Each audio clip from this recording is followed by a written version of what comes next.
Welcome to the Learning Pines YouTube. We hope this video helps. You start by confirming you have admin rights and the correct Windows version so changes will apply.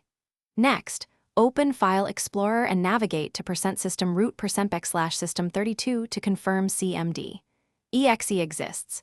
If missing, that explains failure. Once done, inspect your path environment variable for %system root %system32 and remove malformed entries. If a security tool blocks shells, temporarily disable antivirus or any shell extension. Doing these first avoids wasted steps and surfaces obvious file or permission issues immediately. You now repair the environment and system files. Open Elevated PowerShell and run sfc/scano.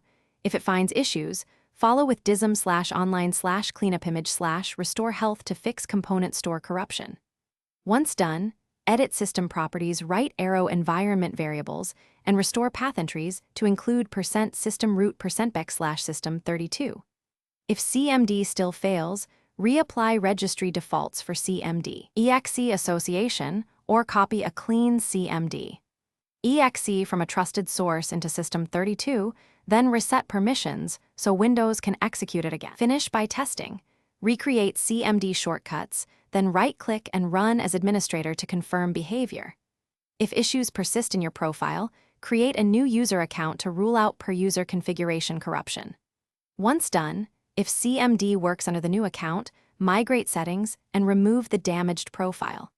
Make sure to perform a system restore or an in-place repair install only if system files remain corrupt. Troubleshooting tip: if errors reference access denied, immediately check file and registry permissions before reinstalling Windows. Thanks for watching. Consider subscribing if we helped you.